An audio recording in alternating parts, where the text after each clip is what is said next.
Šta je strategija postizanja uspeha u važnim životnim stvarima, a u kojima se suočavamo sa sistemskim preprekama? Pazite,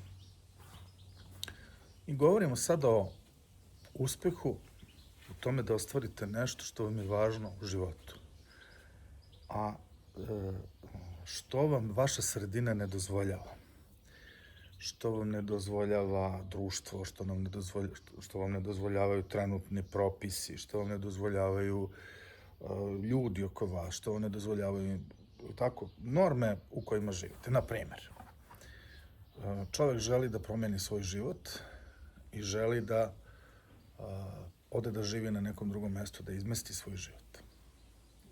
Bili biste iznenađeni koliko ljudi se suočava sa tom životnom situacijom kada želi da spase svoj život, da, kako se to kaže, kako ja to često sa ljudima, sa klijentima kažem, da ne staje u red za vešanje.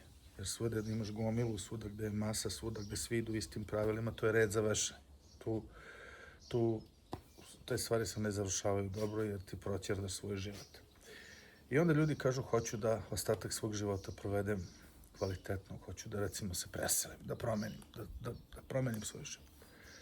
Ti ne možeš da se preseliš i da promeniš svoj život. Ti ako nađeš mesto i odabereš gde bih hteo da se preseliš, jer će da te sprečavaju, jer ti ne daju da radiš online, jer ti ne daju da pomeriš svoju ušteđevinu iz banke, jer ti ne daju, razumete? Jer na sve načine postoje strukturne prepreke da bilo šta uradiš. I to nisu nikakve romantične, nikakve posebno intelektualne prepreke, to je ono što se naziva strukturnim nasiljem. Mi trpimo određeno strukturno nasilje poretka. Slična situacija sa inovacijama. Znači, kada hoćete da pogledate velike ljude koji su bili inovatori, pogledajte ljude koji su napravili ove velike informatičke sisteme, počeo od Gatesa sa tim svojim Microsoftom, pa preko, Zuckerberga sa Facebookom i ostalih do, Ilona Muska, sa Teslom i sa svim tim svojim svemirskim programima. Postoji jedna zajednička karakteristika svih tih ljudi koji su uspeli da prevaziđu strukturno nasilje koje ih je sprečavalo da budu inovatori. Onemogućavalo ih je, pazite. Gates nije završio fakultet. On je sa grupom prijatelja, to sad svi znamo tu priču, u garaži eksperimentisao, nije hteo da studira, da gubi vreme. I on je na vreme video kakvi su fakulteti i čemu to služi. Prema tome, to su ljudi koji su prevazišli, nisu oni jedini kojima je to palo na pamet da naprave tu inovaciju, da urade to što su radili, su oni uspeli to da izvedu. I vrlo interesantna jedna stvar, koju mislim da je veoma važno da razgovaramo, i o kojoj se dosta danas piše,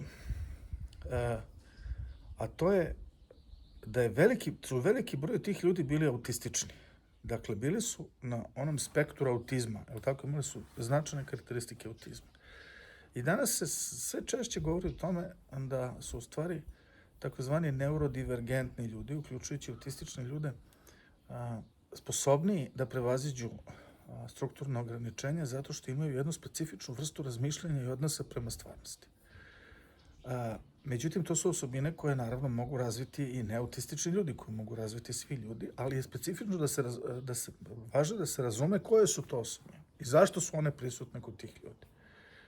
I to je nešto o čemu ću nešto reći u nastavku ovog videa za članove.